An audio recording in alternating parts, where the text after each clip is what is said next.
Captain Jake Murphy stood on the bridge of the UES Liberty and stared at the massive alien ship that had just appeared in front of them. The ship was 3 times larger than his vessel and glowed with a soft blue light. It looked nothing like the human ships he knew. This was smooth and curved like a piece of art floating in space. "Sir, they're sending us a message," said Lieutenant Kate Wilson from her station. Her voice was tight with excitement and fear. This was the moment humanity had dreamed about for centuries. First contact with an alien race. "Put it on screen," Murphy ordered.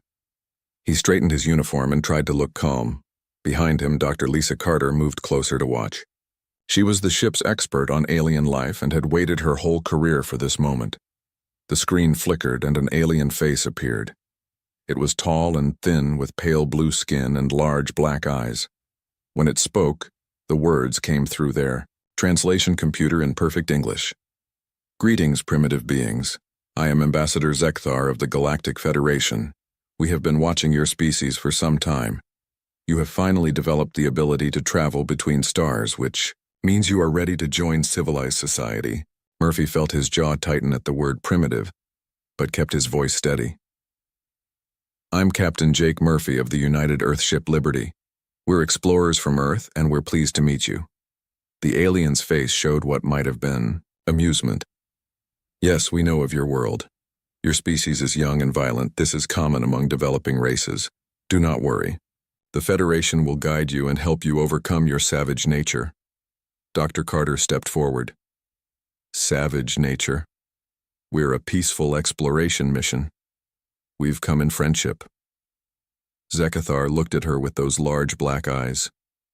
"Your species has a history of warfare and destruction.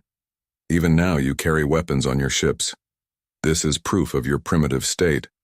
But the Federation is patient. We will teach you to be civilized." Murphy's hands clenched into fists. "We carry defensive weapons because space can be dangerous. That doesn't make us savage. We've had peace on Earth for over 50 years. "Peace born from exhaustion after your wars," the alien replied. "This is temporary. Your kind always returns to violence. It is in your nature. This is why you need guidance." The captain took a deep breath. He could feel his crew getting angry, but he had to stay diplomatic. "What kind of guidance are you talking about?" "The Federation will establish bases on your world. Your military will be disbanded.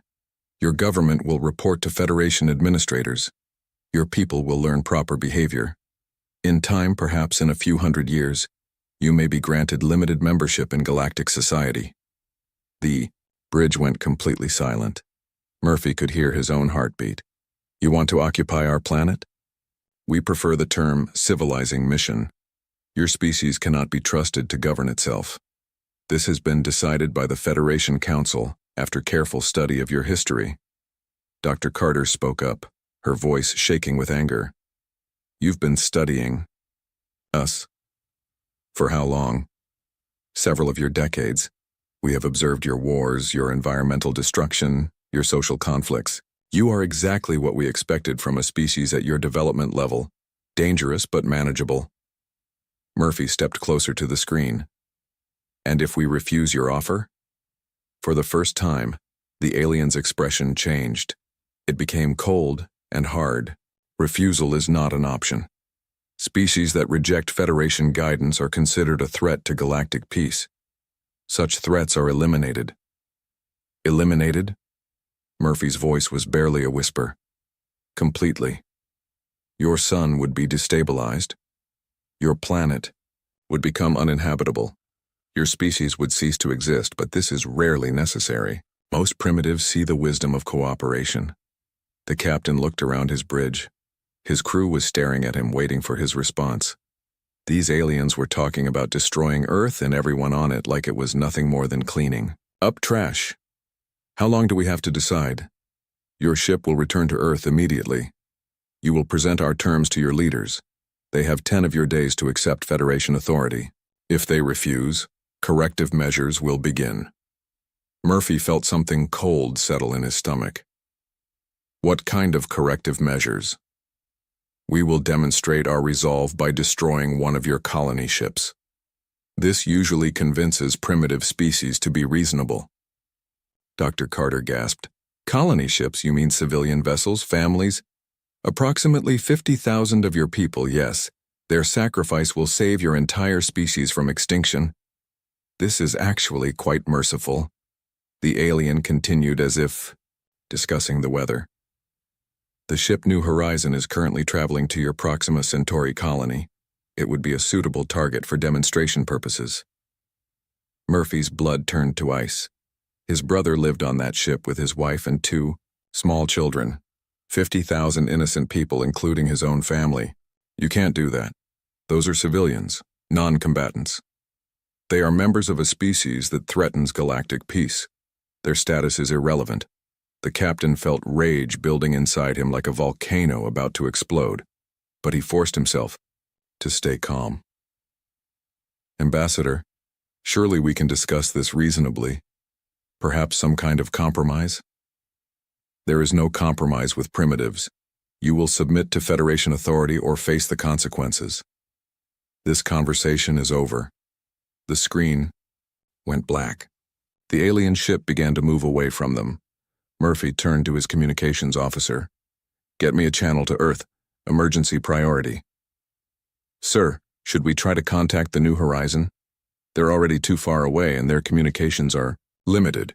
Even if we could reach them, where could they go? Murphy's voice was flat and cold. Open the channel to Earth.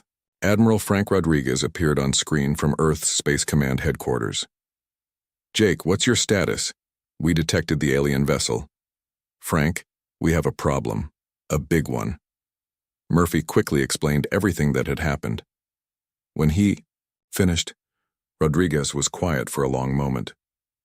50,000 people, including civilians, families, children. Murphy's voice cracked slightly. They're going to murder them to make a point. And if we don't surrender our entire planet, they'll destroy all of us? That's what they said. Frank, these aliens think we're animals. They've been watching us and decided we're too dangerous to live free. Rodriguez's face was grim. How long until they reach the New Horizon? Based on their ship's speed, maybe 6 hours. Not enough time to mount any kind of rescue. The Admiral was quiet again. Jake, get back to Earth as fast as you can. We need to prepare. Prepare for what? Surrender? Rodriguez looked directly at Murphy through the screen. His eyes were hard as steel. No, Captain. We prepare for war. If they think we're savage animals, then maybe it's time to show them exactly what savage animals can do. The transmission ended. Murphy stood alone on his bridge, staring at the empty screen. In a few hours, 50,000 innocent people would die. His brother's children would never see another sunrise. He thought about the aliens' words. They called humans primitive and violent. They said it was human nature to return to warfare. Maybe they were right about that last part. Helm, set course for Earth. Maximum speed. Yes, sir. As the Liberty turned toward home, Murphy made a silent promise to his brother and all the others who would die. The aliens wanted to see humanity's savage nature. They were about to get their wish. 6 hours later, Captain Jake Murphy watched the news feeds from Earth with tears in his eyes. The New Horizon was gone. 50,000 people turned to dust in seconds by alien weapons. His brother Tom, his sister-in-law Sarah, their twins Bobby, and Emma, all of them dead. The aliens had kept their promise. They broadcast the destruction across all human colonies as a warning. The message was clear: submit or die. But humanity's response was not what the Galactic Federation expected. General Amy Parker stood in the war room deep beneath Earth's surface. Around her, military leaders from every nation sat at a massive table. On the screens, reports came in from across human space. Every colony, every ship, every station was asking the same question. What do we do now? They think we're animals, Parker said, her voice calm and cold. They murdered 50,000 of our people to prove a point. They want us to crawl on our bellies and beg for mercy. Admiral Rodriguez nodded grimly. The Federation Council is waiting for our answer. They expect complete surrender within 4 days.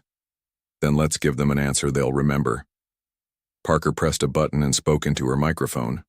All stations, all ships, all colonies.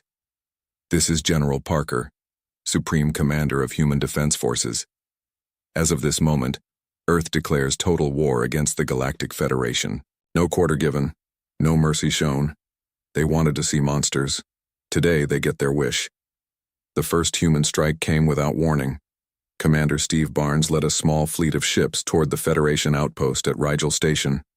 The aliens expected the humans to announce themselves, to demand surrender, to follow the civilized rules of war.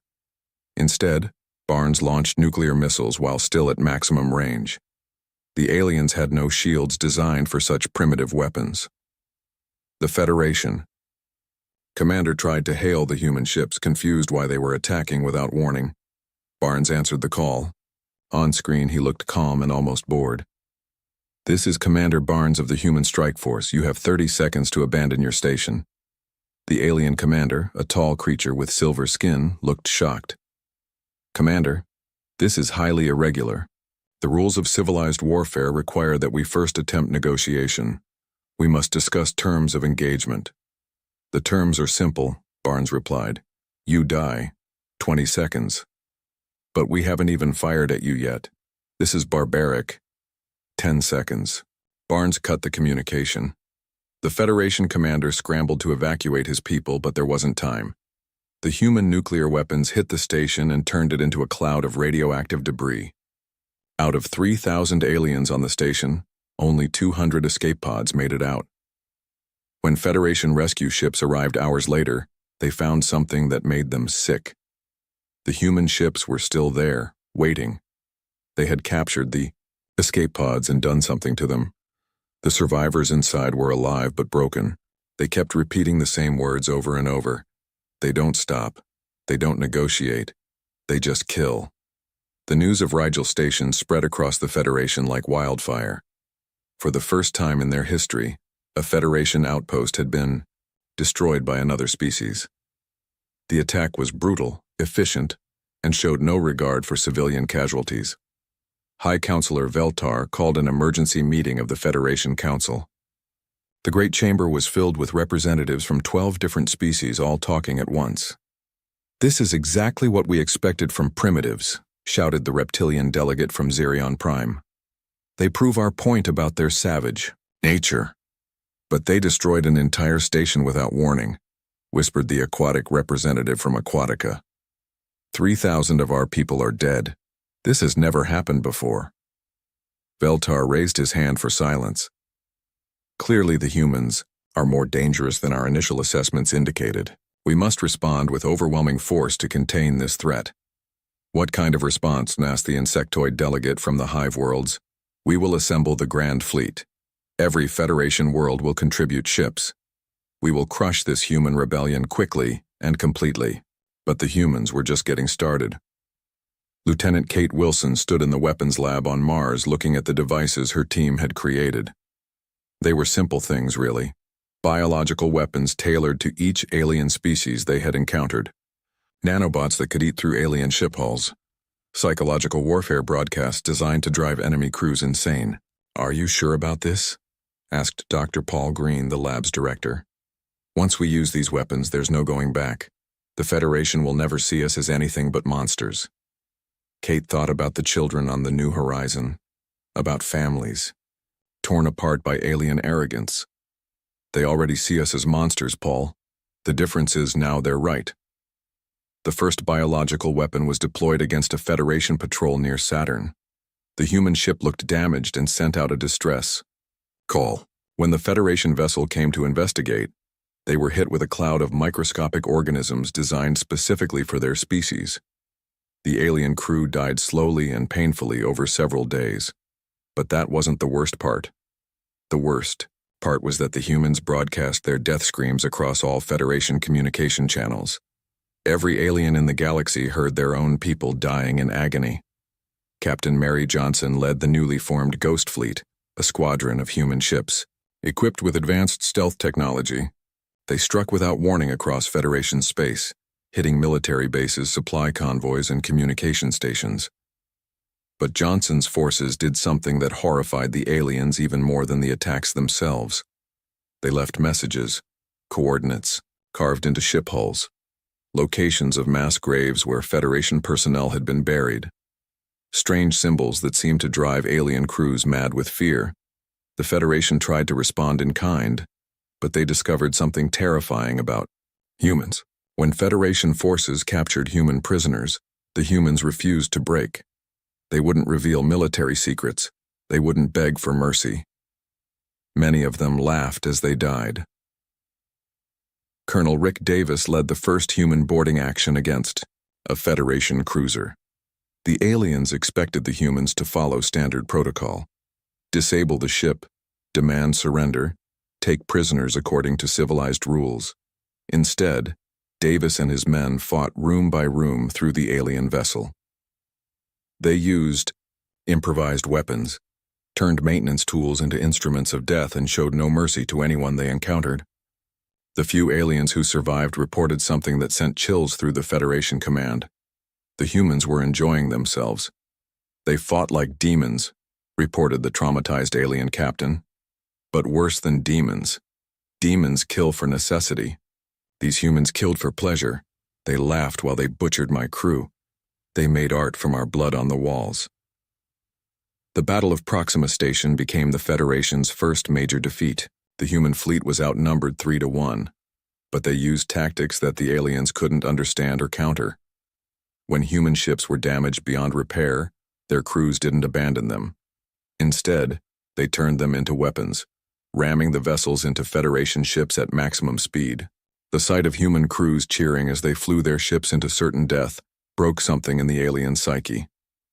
Admiral Rodriguez watched the battle from Earth and felt a mixture of pride and horror. Humanity was winning, but at the cost of becoming something terrible. "Sir," his aide reported, "Federation forces are retreating from 3 more systems. Their crews are refusing to engage human ships." Rodriguez nodded grimly. "And our casualties?" "Surprisingly light, sir. It seems the Federation doesn't know how to fight a war where the enemy doesn't follow any rules." "That's because we're not fighting a war," Rodriguez replied quietly. "We're conducting an extermination. The question is, when it's over, will we remember how to be human again?" Across the galaxy, Federation species were learning a new emotion: terror. The humans weren't just winning battles. They were rewriting the rules of warfare itself. They fought without honor, killed without mercy, and seemed to grow stronger with each victory. For the first time in galactic history, entire Federation fleets were deserting rather than face human forces. The word Terra was becoming synonymous with death and destruction. The primitives were teaching the galaxy what real savagery looked like. 3 months into the war, the galaxy had learned to fear the sound of human engines.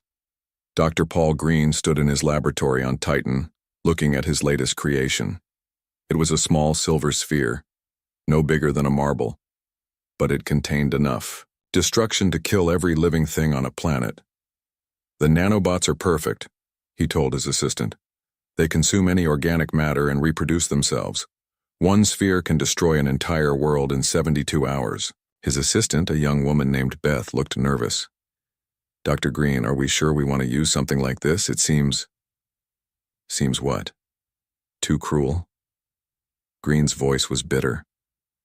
"Tell that to the families on the New Horizon. Tell that to the children they murdered to make a point." Across the solar system, Captain Mary Johnson prepared her ghost fleet for another strike. Her ships were painted black and moved through space like shadows. They had become legends of terror among Federation crews. "Target is the Kepler Research Station," she told her officers. 300 scientists working on new shield technology. Intelligence says they're close to a breakthrough that could stop our nuclear weapons. Lieutenant Sam Roberts, her second-in-command, studied the station on their screens. "Captain, those are civilians, non-combatants, scientists." Johnson's eyes were cold as ice. "They're working on weapons to kill humans. That makes them enemy combatants." She paused, thinking. "But we won't just destroy the station. We'll make it memorable." "What do you mean?" We'll leave them alive, long enough to send a message to every Federation world. Let them see what happens when they try to develop weapons against us. The Ghost Fleet struck at midnight, station time.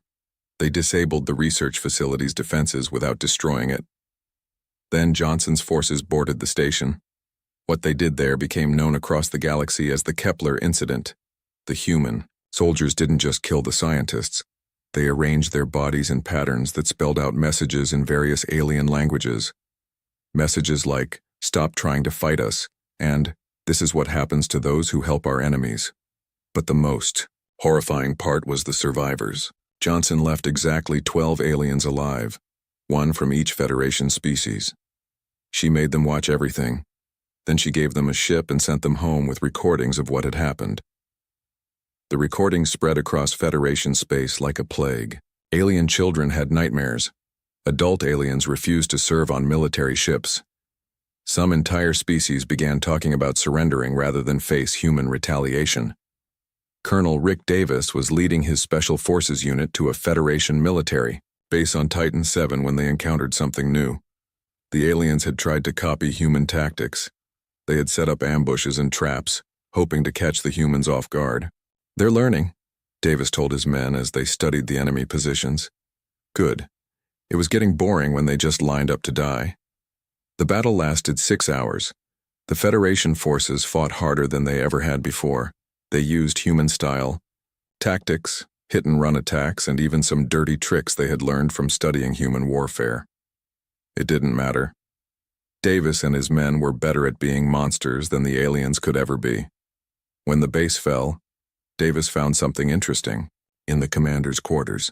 Documents showing that the Federation was trying to create their own version of human soldiers. They were experimenting on prisoners, trying to make their own people more aggressive and violent.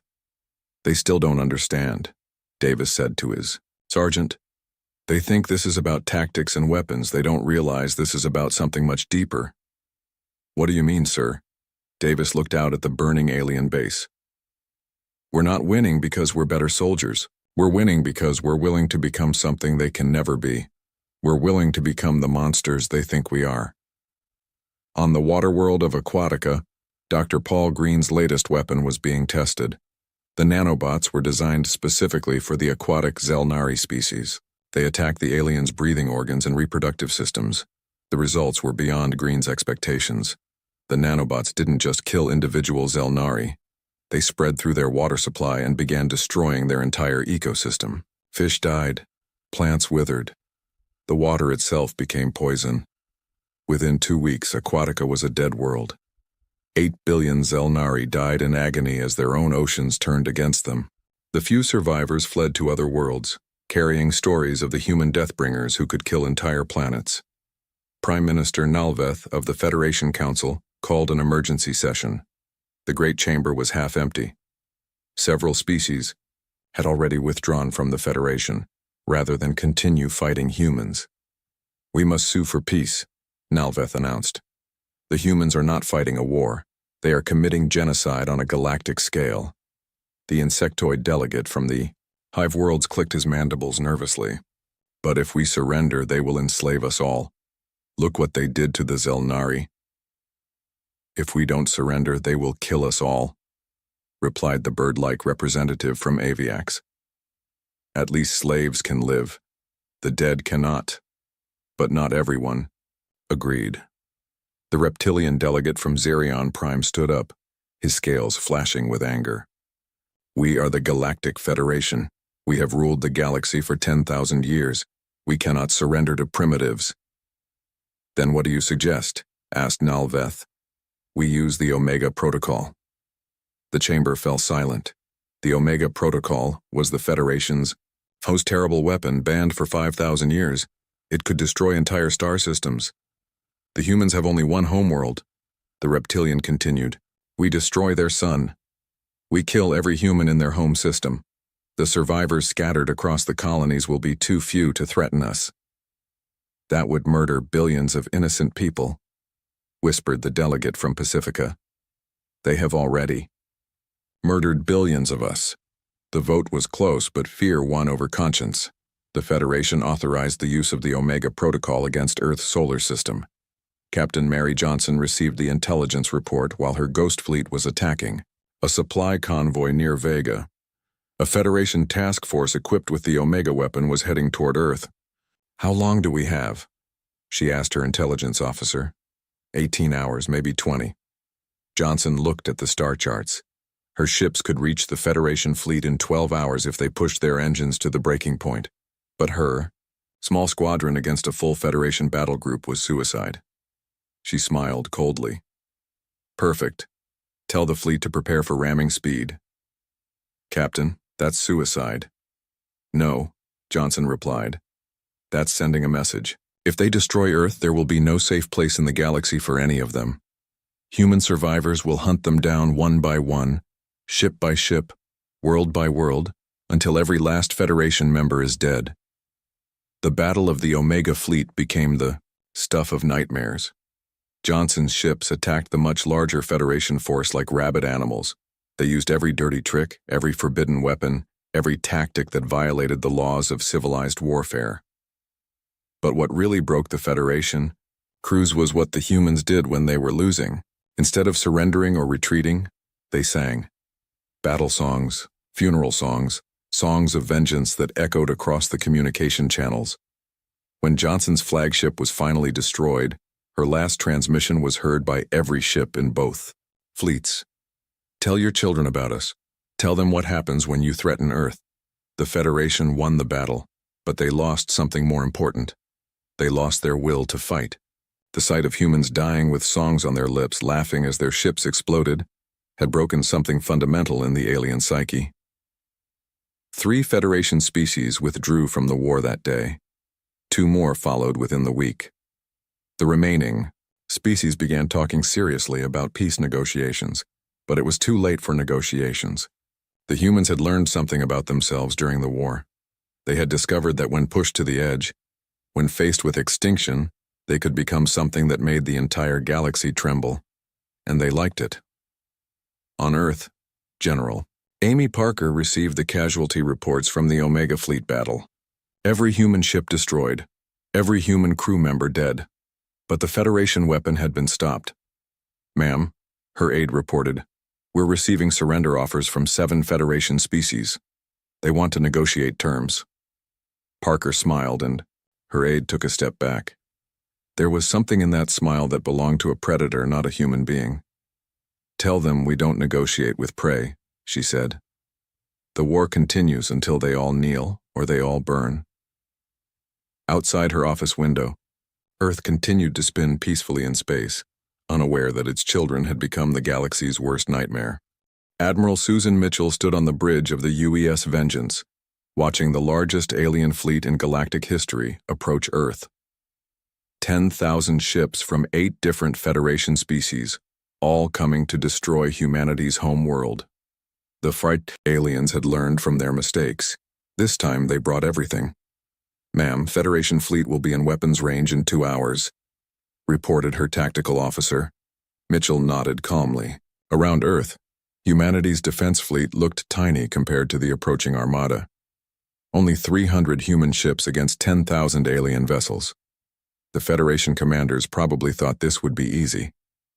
They were about to learn how wrong they were. "Send the activation codes to all planetary defense systems," Mitchell ordered. "Tell them the galaxy is about to see what happens when you threaten a human's home." On the surface of Earth, Sergeant Tony Martinez watched his screens as automated defense systems came online across the planet. For the past year, humanity had been preparing for this moment. They had turned their beautiful blue world into the most deadly fortress in the galaxy. The Pacific Ocean began to bubble as thousands of weapon platforms rose from the depths. Railguns the size of skyscrapers emerged from hidden bunkers across every continent. The moon lit up like a Christmas tree as defense satellites activated. But the most terrifying preparations were the ones the aliens couldn't see. Dr. Helen Brooks worked frantically in her laboratory beneath the Rocky Mountains. She was humanity's expert on weaponizing weather, and her latest creation was ready for testing. "The electromagnetic storm generators are in position," she told her team. "When the aliens enter our atmosphere, we can create lightning storms that will fry their electronics. But that's just the beginning. She pointed to a map showing radiation clouds positioned around Earth's major cities. The moment alien troops land, we release the radiation barriers. Most alien species can't survive the levels we've prepared. Those areas will be death zones for anyone not wearing human-made protection. What about our own people in those cities? Asked her assistant. Brooke's face was grim. They've all been evacuated to underground shelters. Every human on Earth is now a soldier. Even the children know how to use weapons. Fleet Admiral Kexmore commanded the Federation assault from his flagship. He was a veteran of 100 battles and had never lost a war. The primitive humans with their tiny fleet didn't worry him. Begin the orbital bombardment, he ordered. Destroy their defense platforms first, then target their major cities. This ends today. The first wave of Federation ships opened fire on Earth's orbital defenses. Energy beams and plasma missiles streaked toward the human platforms. Kexmore expected to see them destroyed in minutes. Instead, he watched in shock as the human defenses absorbed the attacks. Strange energy shields flickered around the platforms and they fired back with weapons Kexmore had never seen before. "Sir, our weapons aren't penetrating their defenses," reported his tactical officer. "And their return fire is unusual." Unusual. How? They're firing physical projectiles at incredible speeds. Our shields aren't designed to stop solid matter moving at those velocities. The railgun rounds hit the Federation ships like hammers striking glass. The aliens' energy shields, designed to stop energy weapons, were useless against chunks of metal traveling at a significant fraction of light speed. Ship after ship simply came apart as the human projectiles tore through them. "All ships, advance. To close range," Kexmore ordered. "We'll overwhelm them with numbers." Admiral Mitchell smiled as she watched the alien fleet move closer to Earth. "They're taking the bait. All ships, prepare for close engagement. Remember, we don't need to win. We just need to make them pay for every inch." The space battle above Earth was unlike anything the galaxy had ever seen. Human ships, vastly outnumbered, fought with a savagery that horrified the alien crews. When human vessels were damaged, they didn't retreat. They rammed themselves into enemy ships.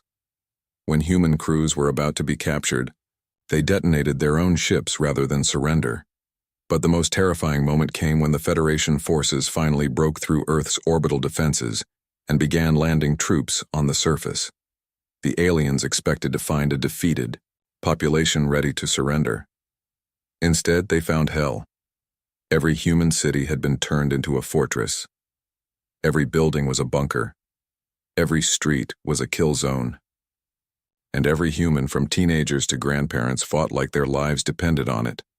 Tony Martinez led the defense of New York City from his command post in the subway tunnels. Above ground, Federation forces were learning that humans didn't fight like any other species. "Sir, the aliens have taken Times Square," reported one of his soldiers. "Good. Activate Trap Sequence 7. Above them, the Federation troops who had occupied the famous square suddenly found themselves surrounded by buildings that exploded outward. But instead of deadly shrapnel, the buildings released clouds of radioactive gas tailored to kill the specific alien species present. The few survivors stumbled through the streets, dying slowly as their bodies shut down. Other human defenders picked them off with sniper fire from hidden positions. But what really broke the alien morale was the children. 12-year-old Emma Rodriguez had lost her parents in the first alien attacks. Now she led a squad of other kids through the ruins of her neighborhood, hunting alien soldiers. Her group used tactics no adult army would consider. They hid in places adults couldn't fit. They used toys rigged with explosives. They played recordings of human children laughing while they killed alien troops. The psychological effect on the alien soldiers was devastating. "These aren't children," one surviving alien reported to his commanders. "They're tiny demons. They smile while they kill us." Dr. Helen Brooks activated her weather control systems as Federation reinforcements tried to land. Lightning storms erupted across the planet, but these weren't natural storms. The lightning was guided by computer systems and targeted alien aircraft. Specifically, Federation ships trying to land found themselves struck by lightning bolts again and again until their systems failed and they crashed. Those that made it to the ground faced something worse: Releasing radiation clouds in sectors 7 through 12, Brooks announced from her bunker. Invisible death spread across the battlefields. Alien soldiers began collapsing as their bodies absorbed lethal doses of radiation. Their equipment failed as electromagnetic pulses fried their electronics. Those who tried to flee found that the radiation followed them, carried by winds that seemed to blow in impossible directions. Fleet Admiral Kexmore watched his invasion fall apart from orbit. Half his fleet was destroyed or disabled. His ground troops were being slaughtered by an enemy that seemed to include every human on the planet. "Sir, we should retreat," advised his second-in-command. "This isn't a war. It's madness." "We came here to end the human threat once and for all," Kexmore replied. "We don't leave until Earth is dead." But even as he spoke, he could see that his forces were breaking. Ships were fleeing the battle without orders. Ground troops were abandoning their positions. The humans had done something no enemy had ever accomplished. They had made the Federation forces afraid. Admiral Mitchell received damage reports from across the human fleet. 80% casualties. Most of her ships were destroyed or crippled, but they had held the line long enough. "Ma'am, Federation forces are beginning to retreat," her tactical officer reported. "Not yet," Mitchell replied. "Send the final message." Across every communication channel in the Federation fleet, a simple transmission appeared. It was Admiral Mitchell's face, bloodied but smiling. "This is Admiral Susan Mitchell of the Human Defense Force. You came to our home to kill our families. You thought we would surrender like the other species you've conquered. You were wrong." She gestured to the battle raging around Earth. "Look around you. See what we've done to your mighty fleet.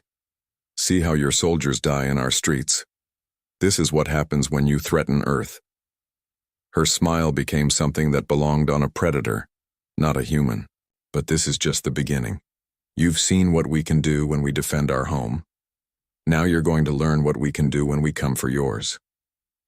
The transmission ended, but its message was clear. This wasn't just a victory for humanity. It was a promise of revenge.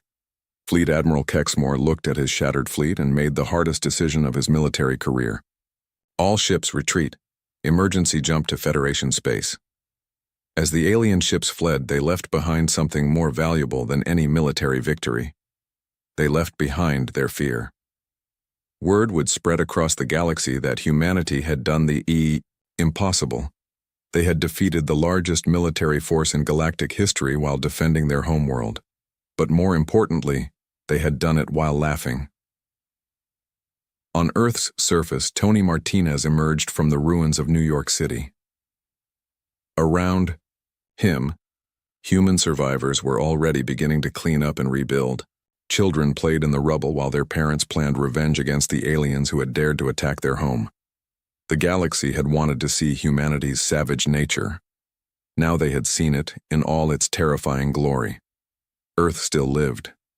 Humanity still fought, and somewhere in the darkness between the stars, the Federation was learning to be afraid. The war was far from over. In fact, it was just beginning. President Linda Taylor stood on the bridge of the human dreadnought Retribution as it entered orbit around the Federation capital world of Centralis. Behind her ship, a fleet of 300 human vessels followed like hunting wolves. Below them, the once mighty Federation Council waited in terror. It had been 6 months since the failed attack on Earth. In that time, human forces had swept across Federation space like a plague of destruction. Every alien world that had supported the invasion now lay in ruins. Every Federation fleet that tried to resist had been annihilated. The galaxy's greatest civilization was on its knees, begging for mercy from the species they had once called primitive. "Ma'am, the Federation Council is requesting permission to come aboard," reported her communications officer. "Tell them they have 1 hour to present their surrender," Taylor replied. "After that, we start glassing their cities from orbit." Elder Sevlak was the last surviving member of the original Federation Council, the one who had helped create the Galactic Alliance 10,000 years ago. Now, he shuffled aboard the human ship with trembling hands, followed by the remaining alien leaders. They were a broken group, Some species had lost 80% of their populations to human revenge attacks. Others had simply stopped fighting and declared themselves neutral, rather than face human wrath. The meeting took place in the Retribution's main conference room. President Taylor sat at one end of a long metal table, flanked by Admiral Chris Anderson and General Amy Parker. The alien delegates huddled at the other end like frightened children. "You wanted to meet the savage primitives," Taylor began, her voice calm and cold. "Here we are. You have something to say to us?" Elder Sevlak spoke first, his ancient voice shaking. "President Taylor, on behalf of the Galactic Federation, I formally surrender all Federation forces and territories to human authority." "That's a good start," Taylor replied. "But surrender is just the beginning. You murdered 50,000 of our people to prove a point. You tried to destroy our homeworld. You declared war on our entire species. Now you face the consequences." She gestured to Admiral Anderson, who placed a thick document on the table. "These are the terms of your surrender. You will sign them all, or we will continue this war until every Federation world is a dead rock floating in space." The aliens read the terms in horror. Complete disarmament of all Federation military forces. Human military bases on every inhabited world. All alien space travel subject to human approval. All scientific research monitored by human observers. Population limits enforced by human authorities. "This isn't a peace treaty," whispered the delegate from Pacifica. "This is slavery." "Yes," Taylor agreed. "It is. You taught us that might makes right. You showed us that stronger species have the right to rule weaker ones. We learned your lesson very well. But this will destroy our civilizations," protested the insectoid delegate from the hive worlds. "Your civilizations destroyed themselves when you threatened Earth." General Parker spoke for the first time. "What we're offering you is existence. The alternative is extinction. Choose." Dr. Karen White sat in her office on the Human Research Station orbiting Centralis, studying the psychological reports from across former Federation space. The war's effects on alien populations were more devastating than anyone had expected.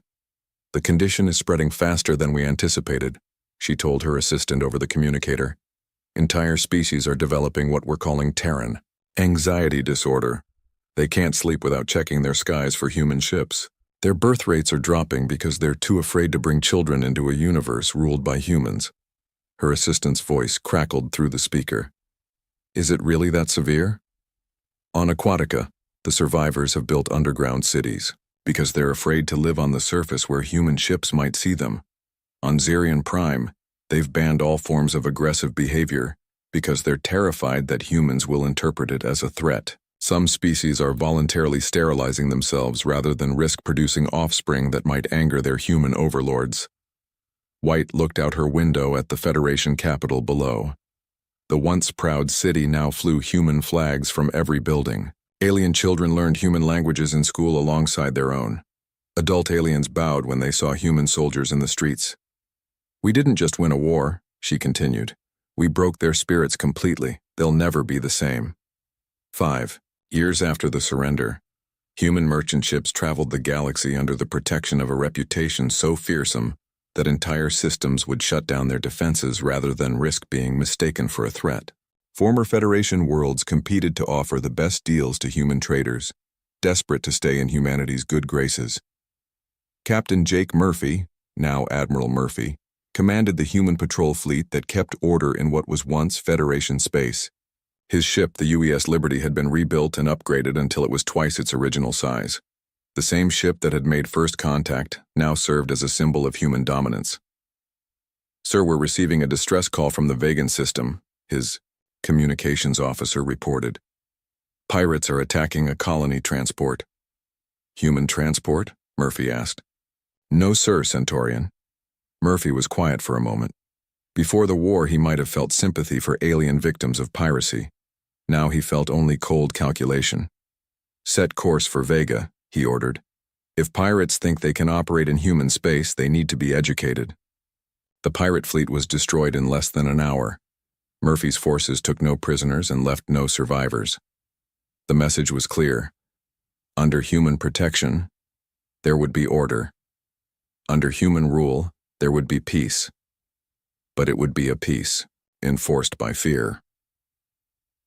Elder Sevlak spent his final years writing the true history of the war for future generations.